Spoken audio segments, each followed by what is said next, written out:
Nobody in Atlanta thought reality TV could spill this far, but the courthouse steps that morning proved them wrong. The air wasn't just heavy. It was electric, charged with the kind of anticipation that comes before a storm you can't escape. Reporters lined the marble like vultures circling a battlefield, cameras stacked in towers, boom mics stretched across the crowd like spears. Fans had started chanting hours before sunrise, split into two loud armies, half screaming, "Protect Yandy," and half yelling, "Let Rasheeda speak." It was chaos disguised as justice, and the whole city knew they were about to witness a spectacle bigger than any reunion episode. This wasn't VH1, this was court.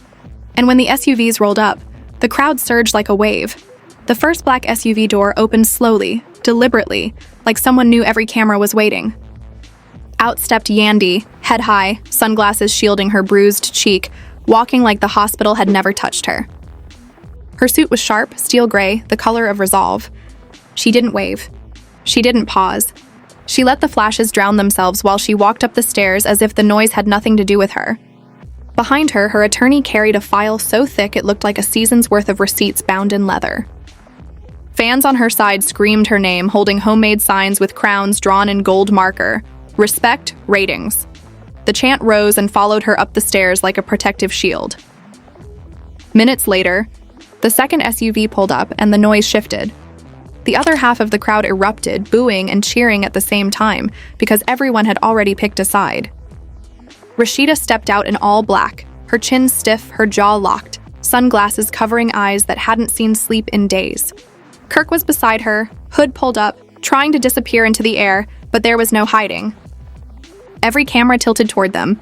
Every blogger shoved forward, microphones stabbing the air with questions.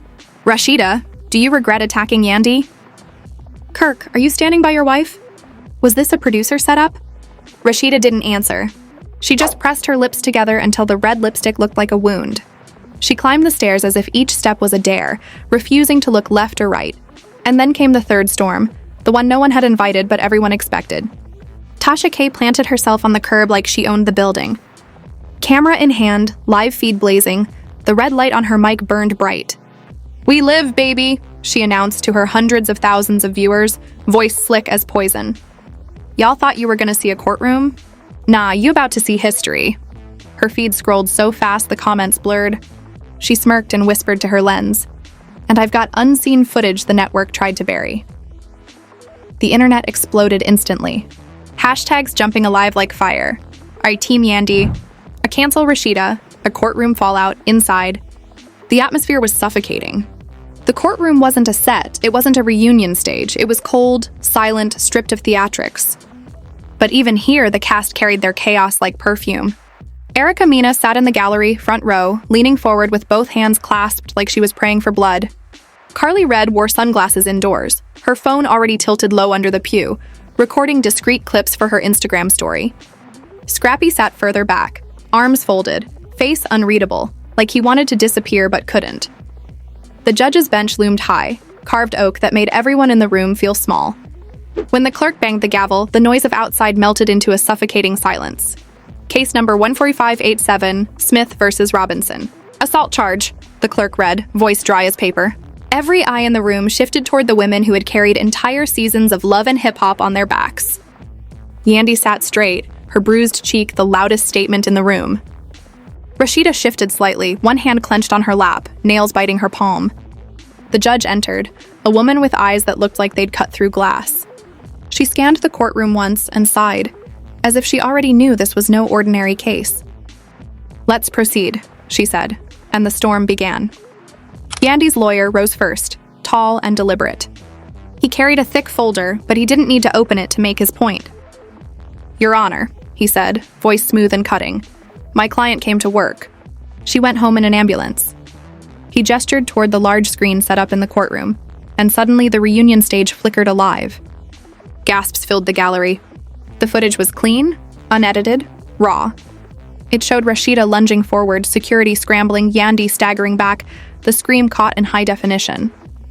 There was no spin. There were no confessionals. Just hands and impact. The silence in the courtroom was absolute, heavy enough to drown. The lawyer let the footage play twice, slow motion the second time, before he turned back. "This is not entertainment," he said. This is assault. And no amount of editing excuses or history can erase the fact that Ms. Smith was physically attacked on a set where she was supposed to be safe. Then, with surgical calm, he dropped photographs onto the evidence table, hospital images, medical reports, a close-up of Yandy's face with the bruise spreading like spilled ink. The jury gasped softly. Even the judge's lips pressed tighter. She doesn't want ratings. She wants accountability. Rasheeda's lawyer rose quickly, papers trembling in his hands though he tried to hide it. Your Honor, he began, context matters. This is a highly edited production designed for shock value. My client was provoked repeatedly by Miss Smith. Words can injure just as deeply, and what we see here is a woman pushed beyond reason. He gestured vaguely at the screen. This is entertainment. This is not reality. The judge cut him off with a sharp look. Counselor, I don't care what network edits. I care about what I see. And what I see are hands. Rasheeda shifted in her seat, lips tightening. Kirk kept his eyes down, silent, as if hoping invisibility might swallow him whole. When the judge allowed opening statements from both women, the energy shifted again. Yandy stood slowly, adjusting her suit, every move calm and deliberate. She spoke softly, but her words filled the room. I am not here to perform, she said, her voice steady as steel. I am here because respect should not require stitches. The gallery leaned forward. Even Erica Mina's eyes widened. Yandy didn't look at Rasheeda. She didn't need to. I won't fight with fists. I won't fight with lies. I'll fight with truth. And truth doesn't bruise. Her words hung in the air like scripture, heavy, undeniable. Rasheeda stood next, her movements sharper, her energy louder, desperation hiding beneath her anger. She's been in my face for months, she snapped, her voice breaking in places. Dragging my family, poking me, talking slick every chance she gets. You poke a woman long enough, she bleeds or she bites? I bet. Gasps rolled through the room. Her lawyer tried to calm her with a hand on her arm, but she pulled away, eyes flashing. I ain't perfect, but I ain't no monster. They wanted Atlanta raw, they told me give them Atlanta. And I did. The judge banged the gavel sharply. Ms. Robinson, this is not television. This is court. Choose your words carefully. The silence after the reprimand was heavier than any scream Rasheeda had delivered. She sat back down, but her jaw was still clenched, her pride still on fire. When the judge called a recess, the building exploded. Reporters poured into the halls, fans screamed outside, and Tasha K went live again, grinning like the devil himself. Y'all saw that footage? That wasn't editing, baby. That was hands on camera. But wait until you see what I've got. Unseen hallway clips from before the blow even landed. Two producers whispering behind Rasheeda, telling her to give them Atlanta. What does that mean? Why was VH1 baiting her? And who benefits when queens bleed? The chat on her live stream turned into a flood, comments racing faster than she could read. Bloggers clipped her feed instantly. TikTok started looping the phrase, give them Atlanta with clown emojis. And within minutes, her producer setup trended alongside Tucker Team Yandy. Inside the gallery, Erica shook her head slowly. This ain't just a fight anymore, she whispered to Carly. This is history. Carly smirked behind her glasses, already uploading a cryptic story. A black screen with a gold crown emoji. Scrappy muttered under his breath, damn. The word heavy like a verdict. Kirk stayed silent, his silence louder than words. And Yandy? She sat in the corner of the courtroom sipping her water, bruised but unbothered, her calm heavier than any scream. She knew the storm wasn't over. Court had just begun, and already the crown was tilting. The second half of the day felt heavier than the first, like the courthouse itself had absorbed the chaos and was now breathing it back out. When the gavel struck again, the cameras outside were still flashing, bloggers were still live streaming, and hashtags were still spiraling. But inside the courtroom, the silence cut deep. This was no reunion stage where security could jump in and break the fight. This was law, and law had its own kind of violence, cold, relentless, and permanent. The judge leaned forward. We will proceed with evidence and witness testimony. Her tone wasn't just stern, it was final. There would be no theatrics unless she allowed it. Yandy's attorney stood first, calm and composed. Your Honor, we have video evidence, medical reports, and eyewitness testimony. He gestured and the screen flickered again, this time not just the reunion clip, but raw backstage footage. It showed Rasheeda pacing, producers whispering close, One voice faint but clear. "We need the moment. Give us Atlanta." Gasps tore through the gallery. Erica Mena covered her mouth. Carly leaned forward, and Scrappy muttered, "Oh, hell nah." The attorney pressed on. "This isn't about provocation. This is about profit. My client was injured because production wanted chaos on tape." He turned toward the jury. "You've seen her bruise. You've seen her hospital record. She didn't sign up for stitches. She signed up for a show. And there is a line between storylines and scars." That line was crossed. Then came the witnesses. The first was a crew member, nervous in his seat, eyes darting everywhere but the camera. "Yes," he admitted, voice cracking. "Producers said to push it. They told Rasheeda she had to show she was still the queen of Atlanta." The courtroom buzzed like a hornet's nest. The judge banged the gavel. "Order!" But no one could unhear it. The statement landed like a bomb. Rasheeda's lawyer jumped to his feet. "Objection, hearsay." But the judge's face didn't shift. "Overruled. The jury may consider." Rasheeda sat stiff, her knuckles white on the table. Kirk sat beside her, silent as stone. His silence screamed louder than any defense he could offer. When it was time for Rasheeda's defense, her lawyer rose, voice shaky but sharp. "My client admits she lost control, but she was baited. She was pushed for years, on set, in interviews, in podcasts. Words can wound, Your Honor, and my client finally snapped." He turned toward the jury, desperate. "Is that criminal? Or is that human?" The judge looked unimpressed. "This isn't philosophy, counselor. This is assault." Rasheeda's voice broke in suddenly, uninvited. "They don't know what it's like," she shouted, chest heaving. "They don't know what it's like to be dragged year after year, to carry a franchise on your back while they laugh at your pain. She wanted me broken, and she got it. But I won't let her sit here and act like she's innocent." The judge slammed the gavel. "Ms. Robinson, one more outburst and I'll hold you in contempt." The threat hung heavy. Rasheeda's lips trembled, but she fell back in her seat. Yandy never flinched. She just adjusted her suit jacket and kept her composure, the picture of calm. And when the judge finally asked if she had anything to say, Yandy stood, slow and deliberate. The silence in the room was thick, waiting. "I don't need to convince you," she said softly. "The footage already did. The truth already did. But let me say this. Respect doesn't come from fists. Respect comes from standing tall when the world tries to drag you down. And that's why I'm still standing." The gallery exhaled, a collective shiver. Erica whispered, "Queen." Carly nodded slowly, for once silent. Scrappy muttered, "Damn, she cold with it." But the real twist came not from Yandy or Rasheeda, but from the outside world crashing in. Tasha K went live again during recess, her mic hot, her tone sharper than ever. "Y'all think this fight is just about two women? Wrong.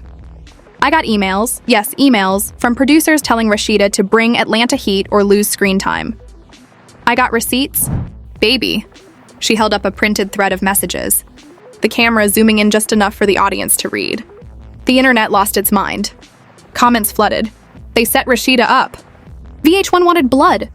This ain't a show, this is exploitation. Within minutes, the network was trending for all the wrong reasons.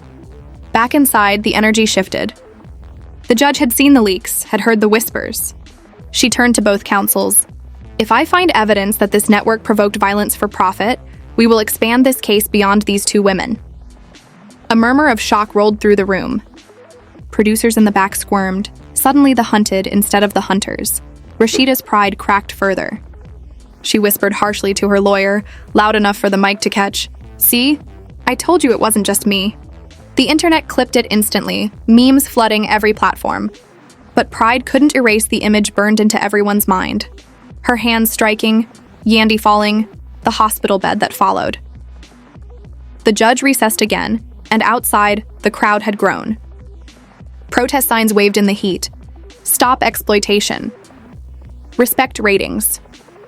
Fans were no longer just divided between Yandy and Rasheeda. They were united against the machine that had profited from pain. As the sun began to set, the courthouse was a fortress of tension. Yandy left first, her team shielding her from the flashes. She didn't speak, just lifted her chin, her silence speaking louder than any interview. Rasheeda followed minutes later, her face set in stone, Kirk trailing like a shadow that had forgotten how to cast light. Fans screamed, bloggers shouted, but Rasheeda didn't answer. And just when the day seemed over, a courier appeared at Yandy's hotel door. A plain envelope, no return address, slipped under the guard's watch. Inside, a flash drive and a note scrawled in messy ink. You should see what they didn't air. That the truth was far bigger, far darker, and far more explosive than anyone inside that courtroom had yet dared to imagine. The flash drive didn't just sit in Yandy's hotel room, it burned like a live grenade. Her attorney plugged it in under chain of custody protocol, every keystroke tense, as if the computer itself might explode. The screen lit up with footage too raw, too damning to ever air. Cameras caught producers cornering Rasheeda minutes before the reunion brawl, voices crisp in the hallway. "Give us Atlanta or lose your storyline," one said, their face barely off frame. Another added, "If you don't swing, they'll replace you." Gasps broke from the legal team. The angle showed Rasheeda pacing, muttering, her jaw tight, her hands trembling before she stormed back onto set. Yandy sat still, her bruised cheek half-shadowed by lamplight, her silence heavier than any words. Her attorney said quietly, "This doesn't just clear you. This exposes the entire system." Yandy exhaled slowly. "Then tomorrow, let's make sure the world sees it."